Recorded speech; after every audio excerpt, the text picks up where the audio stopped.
2015년 한 해 하나님께서 주시는 소중하고 특별한 그런 은혜들이 여러분 가정에 많은 복으로 넘치게 되는 한 해가 되길 바랍니다. 언젠가 한 분이 이런 이야기를 했습니다.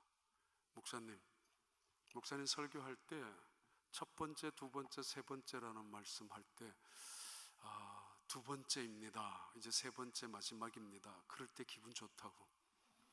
이제 지나가니까 첫 번째 주제를 한참 하고도 아직까지도 안 끝나고, 그러니까 지루하다가 이제 두 번째입니다라고 하면은 기가 번쩍 뜨인대. 이제 곧 끝나겠구나. 그리고 마지막입니다라고 하면 아주 기쁘대요. 그런데 어느 날 그분의 생각에 이렇게 인생이 1막이 계속 이루어지는 건 아니구나, 2막으로 넘어갈 때가 있구나, 때가 되면은 설교도 마칠 때가 있고 3막으로. 그러면서 뭔가 자기 인생 속에서 느꼈던 것이 있어서 한 번은 그런 말씀을 한 적이 있습니다. 목사님 정말 은혜를 받았다고, 이제 두 번째입니다라는 이야기 속에 마치 자기 인생이 두 번째 장으로 펼쳐지는 것처럼 느꼈던 그런 생각을 가진 적이 있었던 분 이야기입니다. 2014년 한 해가 지나갔습니다. 머물러 있게 되지 말기를 바랍니다. 2014년 한 해는 저 멀리 이미 떠나가 버리고 말았습니다. 혹은 자기 연민에 빠져서 그 자리에 여전히 마치 내 인생은 이럴 수밖에 없지 않느냐라고까지 탄식하면서 그 자리에 남아있지 않기를 바랍니다. 예수님 말씀하셨지 않습니까?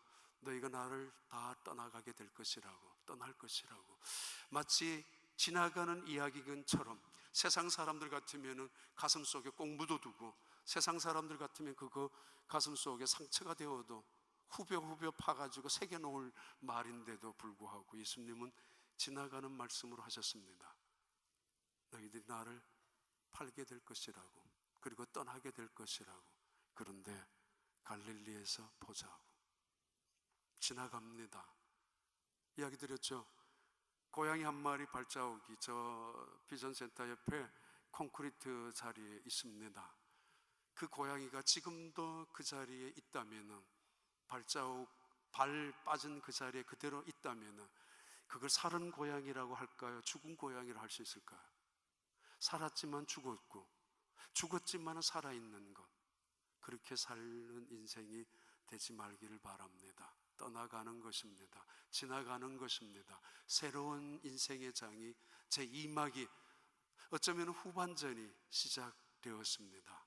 2015년 한 해 하나님과 함께 새롭게 펼쳐지는 축복의 한 해가 되기를 진심으로 축복합니다. 서기관과 바리새인들 그리고 사두개파 제사장들, 이 사람들 언제나 머무는 자리가 같은 자리였습니다. 예수님을 비방하는 자리, 언제나 머무는 자리가 똑같은 동일한 자리였습니다. 사두개는 바리새는 사두개파 사람들을 적대적으로 해서 싸우고 있는 그 자리, 평생 하나님을 믿으면서도 평생 몇 년을 살아가면서도 그 자리에서 한번 떠난 적이 없었던 사람들, 그 덫에 걸려서 그것이 마치 잘하는 것처럼 인생을 살아가는 사람들, 혹은 자기 연민에 혹은 자기 의에 사로잡혀서 새로운 인생을 떠날 줄 모르는 사람들, 그들 중에 한 사람이 일어납니다. 그들 가운데 한 사람이 새로운 인생을 위하여 떠나갔습니다. 그 한 사람이 예수님께 찾아왔습니다. 그리고는 물었습니다. 어떤 계명이 가장 큰 계명입니까? 흔히 가지고 있는 적이감을, 적대감을 숨기고 그냥 질문을 교묘하게 하고 덫을 걸리기 위해서, 그런 의도가 전혀 아닙니다. 혹은 사나운 발톱을 감춘 채로, 저의를 숨긴 채로 예수님을 향하여 달려와서 예수님이 어떤 대답을 할 것인가, 거기에 자기 나름대로 또 다른 흉기를 갖고 있는 사람들처럼 질문하는 것이 아닙니다. 그렇게 사는 인생 속에, 그렇게 모여서 떠들고 사는 인생 속에 그는 일어났었고 새로운 장으로 옮겨가기를 원했던 한 서기관, 바로 바리새파 중에 한 사람이 예수님께 찾아왔습니다. 그리고 물었습니다. 어떤 계명이 가장 큰 계명입니까? Of all commandments, which one the most important? 어느 것이 가장 첫 번째이며 그리고 가장 중요한 계명입니까? 아마 계명을 지키려고 613가지나 되는 계명을 지키려고 몸부림을 쳐왔었던 사람일 것입니다. 어쩌면 하나님을 믿으려고, 잘 믿어보려고, 그 계명대로 살아가 보려고 발버둥도 쳐봤을 것입니다. 그래서 어느 순간은 세상 사람들에게 칭찬도 받았고 인정도 받았을 것입니다마는 한편으로는 허전합니다. 과연 이것이 하나님이 원하시는 일인가? 과연 내가 이렇게 믿고 있는 것이 하나님이 기뻐하시는 일이란 말인가? 신앙생활 제대로 잘 하고 있단 말인가? 때로는 아니 서기관이라면서 바리새파 사람이라면서 저렇게 하나님을 믿느냐라고 비판을 받았을는지도 모르겠습니다. 그때 도대체 어떻게 믿는 것이 하나님과 사람들 앞에서 기쁨이 될 수 있느냐의 문제 앞에서 깊은 고민도 고심도 했었을 것입니다. 하나님을 믿으면서 어떻게 잘 믿을 것인가? 613가지나 되는 계명, 그 중에 248가지나 하라는 계명이고 365가지의 계명은 하지 말라는 계명입니다. 어느 순간 무거운 계명이 있는가 하면 가벼운 계명이 있고, 중요한 계명이 있는가 하면 덜 중요한 계명이 있고, 아니 어느 계명에는 굉장히 큰 계명이 있고 어떤 계명은 작은 계명이 있을 수도 있을 것입니다.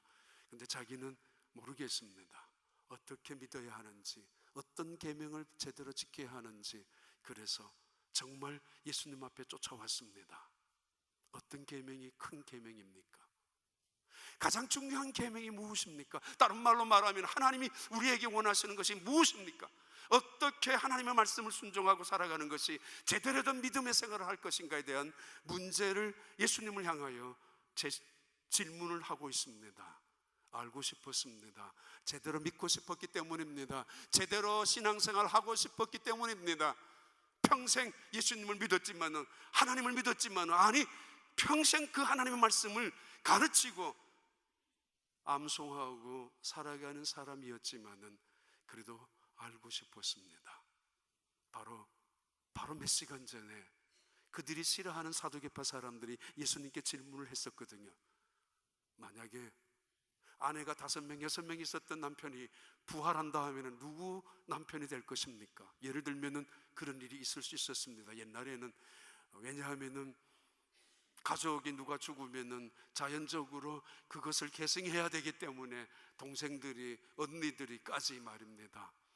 혹은 남편이 열에 있는 사람은 누가 자기 남편이 될 것인가의 문제도 고민스러웠던 그들에게, 그들은 굉장히 이 문제를 가지고 부활은 없다라고 생각하고 있었거든요. 사두개파 사람들은. 그래서 예수님께 찾아와가지고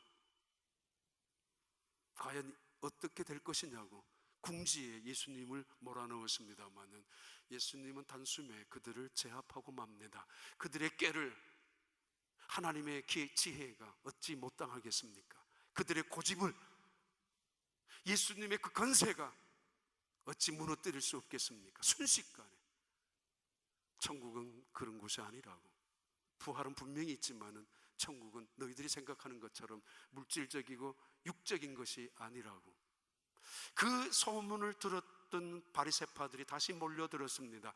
그런데 그들은 다시 예수님을 함정에 집어넣기 위하여 모였지만은 똑같은 자리에 그대로 제2막으로 후반전으로 넘어갈 생각은 추호도 없이 예수님을 한 번쯤이면은 정말 하나님의 아들이 아닌가라는 생각을 해볼 수도 있었는데, 어쩌면 우리 앞에서 건세 있는 자처럼 말씀을 전하고 우리 앞에서 그 인간의 꾀를 무력화시키는 하나님의 아들 예수 그리스도를 바라보면서 저분이 과연 메시아일 수도 있다는 생각을 한 번쯤은 할 수도 있었을 텐데 여전히 빠진 자리에 그대로, 그러면서 변명하고, 그러면서 정당화시키고, 그러면서 다른 사람들을 비난하고 있는 사람들, 자기 연민에, 자기 의로움에 무지무지 사로잡혀 있는 이들, 나갈 줄을 모릅니다. 그 중에 한 사람이 바로 오늘 성경 본문에 나오는 그분입니다. 무엇이 가장 중요한 것입니까? What is the most important? 가장 소중한 것이 무엇입니까? 이 말은 우리의 인생 속에서, 우리의 신앙생활 속에서도 무엇이 중요하느냐에 대한 질문이기도 합니다.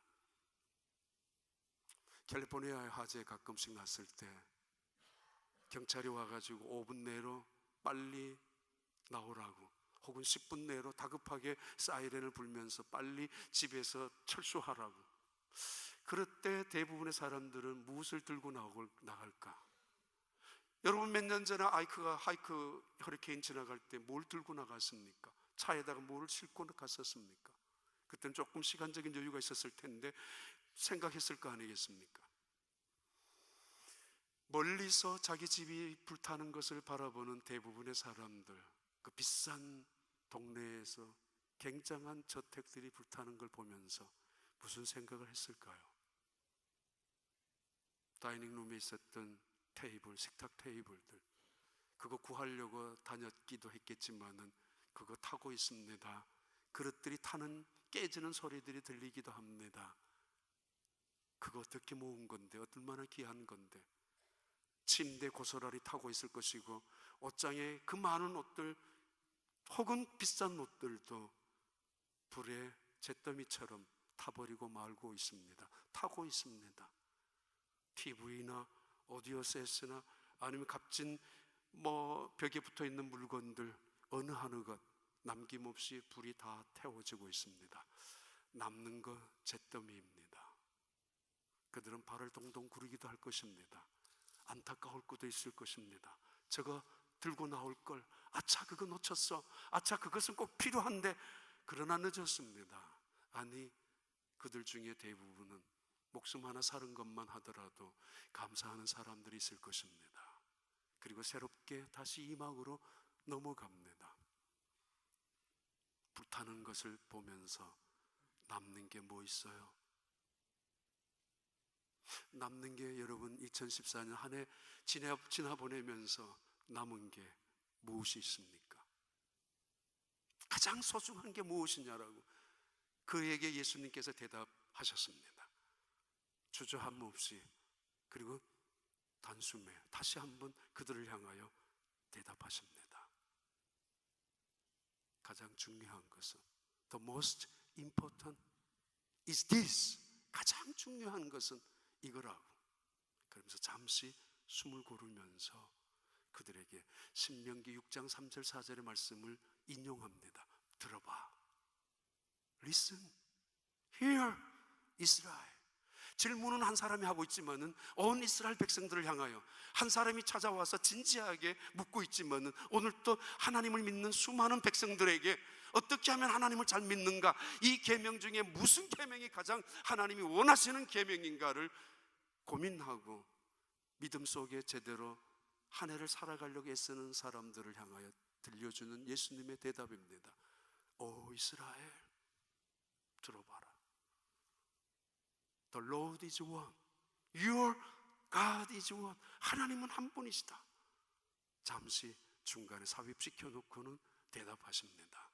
The most important commandment is this. Love the Lord, your God. 하나님을 사랑하라. With all your heart, with all your mind, with all your soul, with all your strength. 수십 년, 수백 년 동안 내려왔던 1400년 동안, 예수님 당시라면 1400년 동안 이스라엘 백성들 이 말씀을 들어왔었고 전달했었고, 해만 되면, 신년만 되면 이스라엘 백성들은 자녀들에게 세마 교육을 가르치면서 어김없이 이 말씀을 전달해 왔었습니다. 그런데 그에게는 생전 처음 듣는 말씀처럼 들려왔습니다. 한 번도 지금까지 들어본 적이 없는 말씀처럼 그 가슴 속에 무게 있는 말씀으로 들려왔습니다. 하나님을 생전 처음 아는 것처럼, 한 번도 하나님의 말씀을 들어본 적, 읽어본 적이 없는 사람처럼 이 말씀이, 예수님이 대답하신 이 말씀이 그 바리새인을 향하여 들려왔습니다. 암송하고 가르치고 그리고 늘 가슴속에 품고 있었던 그 말씀이지만은 예수님 하신 말씀, 그 말씀은 생전 처음 듣는 말씀처럼 들려왔습니다. 주 너희 하나님을 사랑하라고, 내 마음을 다하고 목숨을 다하고 뜻을 다하고 온 힘을 다하여 너희 하나님을 사랑하라고. 그렇습니다. 하나님이 원하시는 가장 큰 계명, 첫 번째 되는 계명이 이것입니다. 하나님을 사랑하는 것입니다. 하나님은 우리가 물질을 좀 좋아하는 줄 압니다. 이 세상 살아갈 때 물질 필요한 줄 압니다. 그래서 10분의 1 이건 너희들 내 거라는 거 인정해라. 다른 것도 다 마찬가지지만은 10분의 1 정도는 내가 10분의 9는 양보해 줄 테니까. 시간, 우리에게 시간이 굉장히 소중한 줄 압니다. 그래서 이거는 7분의 1 정도는 내 것인 줄 알고 살아가야지. 네 목숨도 네 거 아니야. 이거 훈련시키기 위하여 일주일에 하루는 하나님의 날로 정해 놓으라고, 구별해 놓으라고. 그러나 하나님은 마음만은 나누어지는 것을 원치 않습니다. 마음이 나누어지는 것을 간음이라고 하고 우상숭배라고 하고, 마음이 나누어지는 것을 간신이라고 부르고, 그리고 이것을 불충이라고 합니다. 하나님은 솔직히 말하면 돈 안 듭니다. 마음을 드리는 거, 시간도 드릴 것도 없습니다. 마음을 드리는 거, 하나님은 그 마음을 원하십니다. 하나님께서 한 해가 시작될 때 이스라엘 백성들은 자녀들을 향하여 가르쳐 줍니다. 이걸 세마 교육이라고 하고 신명기 6장부터 나오는 말씀입니다. 너희는 들으라. 하나님을 사랑하며 살아가야 돼. 하나님을 사랑하라고. 온 마음을 다하여 목숨을 다하여 그리고 뜻과 힘을 다하여 하나님을 사랑하라고. 왜요? 우상도 우상이 주는 만족이 있습니다. 세상이 주는, 죄가 주는 쾌락의 기쁨이 있습니다. 그러나 말입니다, 세상 따라가는, 세상 즐거워하는, 세상 사랑하는 그런 어떤 유혹도, 행복도 있을 수 있습니다. 그걸 하나님은 아십니다. 그게 얼마나 허망한 것인지, 그게 얼마나 무참하게 짓밟히고 비참하게 망하고야 말 것이라는 것을 하나님은 아십니다.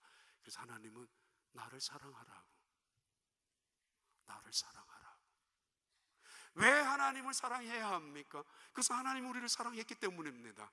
요한일서 4장 9절에 하나님은 우리를 사랑하셔서 그 아들 예수 그리스도를 보내주셨고, 로마서 5장 8절에 하나님은 우리를 사랑하신 증거로, 확증으로 예수님을 이 세상의 십자가에 화목제물로 죽게까지 하셨습니다. 하나님이 우리를 사랑하셨기 때문에. 어떻게 사랑하셨어요?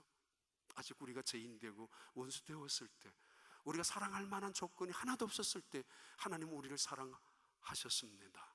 바로 며칠 전에 비가 한참 올 때 밖에 전 새벽기도 마치고 저쪽으로 뛸 때가 있습니다. 사슴을 만났습니다.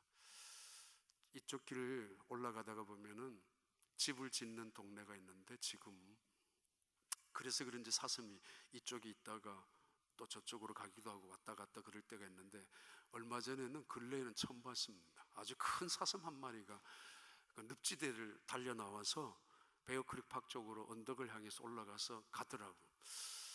야, 굉장히 추웠겠구나 라는 생각이 들었습니다. 그리고 쫓아가는 신용도 해보았습니다. 흉내를 내보았는데 이 사슴이 도망가듯이 더 빨리 언덕을 올라와서 내리막을 해서 갔습니다. 굉장히 좀 새벽에 추운 날씨였고, 그 늪지대 그 물 사이를 뒤집고 지나갔습니다. 굉장히 불쌍한 마음이 들었습니다. 내가 만약에 도울 수 있었다면, 그 사슴이 내 말을 들을 수 있다면, 사람의 말을 알아들을 수 있는 사슴이 몇 마리나 돼요? 아니, 어떻게 있어요? 새 한 마리가 밤새도록 추위에 벌벌 떨고 있습니다. 그러다가 미처 따뜻한 나라로 이주하지 못했던 새인지 갑자기 불어닥친 추위 때문인지 그런 밤에 불빛이 보이는 창문을 향하여 다가옵니다. 다가왔다가 있다가는 다시 부딪히고 나가고 주인이 너무 답답해서 보니까 분명히 새 한 마리가 추위 때문에 떨고 있거든요. 창문을 열어서 들어오게 하려고 열어놓고 방 안은 불빛을 환하게 붙여놓았습니다. 들어오지 않습니다. 밖에 나가서 가끔은 주인이 그 새를 얼어 죽을까봐 막대기로 그 창문 사이로 집어넣으려고 애를 써보지만은 통하지 않습니다. 오히려 자기가 해갈을 당할까봐 도망 다닐 것뿐입니다. 어쩔 수 없이 거라지 도어를 완전히 열고, 그리고 스토브 하나를 갖다 놓고 새가 들어오면 거기 가서 째고 가라고. 그러나 이 새는 결국 그 다음날 죽어버리고 말았습니다. 얼어 죽었습니다. 그 새를 구할 수 있었던 길은 새가 되는 길 외에는 없었습니다. 하나님이 우리를 향하여 나를 사랑해달라고 하시는 이유가 있습니다. 하나님 우리를 사랑하셨기 때문입니다. 어떻게? 사실은 벌레 같은, 아니 어쩌면 벌레보다도 못한 죄인들을 위하여 하나님이 사람으로 오셨습니다. 내가 사슴이 된다고 생각해봐요. 내가 새가 된다고 생각해봐요. 이거 얼마나 비참해요. 이거 얼마나 모욕이에요. 아니 얼마나 고통스러워요. 하나님이 사람이 되셨다는 사실을 어떻게 이해하십니까? 그리고 그 사람을 위하여 죽으셨다는 사실을. 오직 하나님의 사랑 때문입니다. 그분이 사랑하셔서 우리를 위하여 예수님으로 이 세상에 오셔서 죄인이 되셨고, 죄인이 되셔서 십자가에 죽으셨습니다. 그 하나님이 다시 예수님을 통하여 우리에게 말씀하십니다. 하나님을 사랑하라고. 그분이 얼마나 너희를 사랑하는지 아느냐고. 사랑하라고. 그리고 다시 예수님이 말씀하십니다. 하나만 물었던 이 바리새파 서기관에게 예수님은 두 번째 질문까지 합니다. 대답까지 하십니다. The second is this. 두 번째가 뭔 줄 아느냐? 첫 번째는 하나님을 사랑하는 것이야. 두 번째는 뭔 줄 아느냐? 두 번째는 love the neighbors. 너 이웃을 사랑하라. As yourself. 너 자신을 사랑하는 것만큼 이웃을 사랑하라. 구원받은 사람의 증거가 있다면은 네 가지 객관적인 증거가 있는데, 그 중에 하나가 얼마나 내 생각, 내 마음 속에 세상을 향한 긍휼과 자비의 마음이 많이 생겼는가, 그 문제가 정말 내가 하나님의 자녀가 된 것인가, 거듭난 사람이 맞는가, 객관적인 증거 중에 하나입니다. 성령은 사랑의 씨앗입니다. 그리고 열매입니다. 내 안에 성령이 계시는 증거는 내가 이기적인 사람이, 나밖에 몰랐던 사람이, 어느 순간 나만을 사랑했던 사람이 어느 순간부터 세상의 아픔과 그리고 외로움과 눈물과 고통이 눈에 들어오기 시작하고 그들을 향한 긍휼과 자비 생각이 나타나는 것, 그것이 내 안에 성령이 계신다는 증거이고, 또 하나 하나님의 새 생명이 내 속에 역사하시는 증거가 바로 사랑으로 나타납니다. 죄의 값은 죽음입니다. 우린 죄 때문에 지옥 가야 합니다. 근데 이상한 거, 지옥에는 착한 사람들이 많이 있습니다. 좋은 사람들도 꽤 많이 있습니다. 그래서 의외라고 합니다. 분명한 거, 예수 믿으면서도 교회 다니면서도 때로는 자기가 변했습니다. 변한 걸 압니다. 가치관이 변하고 생각도 변하고 예배도 드리고 섬기기도 하고 봉사도 하지만은, 그러나 죄에 대한 회개가 없었던 사람들, 그리고 세상을 향하는 긍휼의 마음, 그 사랑이 정말 내 가슴 속에 나도 억제할 수 없을 만큼 튀어져 나오는 것을 경험하지 못한다면은 함정일 수 있습니다. 한두 개 변한 걸로 가지고, 한두 개 내가 다른 사람보다가 상대적으로 나은 걸로 통해서 지옥 가지 않는 것은 아닙니다. 죄값은 반드시 목숨을 요구합니다. 금식이나 금욕이나 헌금이나 아니면 선행을 통하여 우리는 지옥을 피할 수 없습니다. 회개하는 사람이 천국에 가는 것입니다. 이 회개를 하는 사람들의 태도, 하나님의 사랑 앞에서 깨닫고 하나님의 긍휼 앞에서 깨달음 이후에 나타나는 그들의 첫 번째 반응이 세상을 향하는 사랑의 태도로 변하는 것입니다. 진심으로 회개한 사람들. 근데 솔직히 저도 마찬가지고 자신이 없습니다. 사랑, 사랑. 사랑이란 단어만큼 상품화되고 그래서 쓰레기같이 되어버리고, 사랑이라는 단어만큼 이 세상에서 변질되고 타락된 것이 어디 있습니까? 그러나 가장 큰 모순이지만은 사랑이라는 만큼 기쁘고 의욕과 행복과 기쁨을 주는 단어가 이 세상에 또 어디 있습니까? 지나고 나서 보면은 남는 게 뭐 있어요? 훌훌 털어서 보면 남은 게 뭐 있어요? 불구덩이 속에서 남은 게 뭐 있어요? 아무 것을 찾으려 하더라도 타다 남은 종이 쪼가리 아니면은 그 몇 가지 부스러기들이 남아 있을는지 모르지만은 그게 인생을 살면서 남은 건 아닙니다. 내가 하나님을 사랑하는 것, 예수님을 사랑하는 것, 그리고 이웃을 사랑하는 것 외에는 남은 것이 없을 것입니다. 털어봐요. 남는 거 없습니다. 사랑 외에는.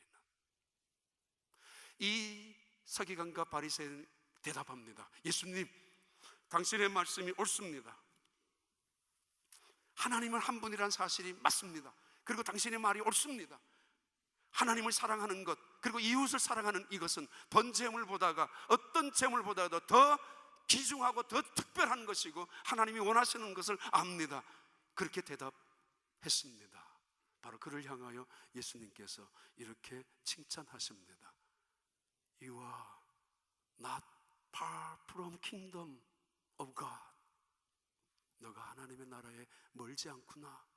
너가 바로 하나님의 나라에 가까이 있구나.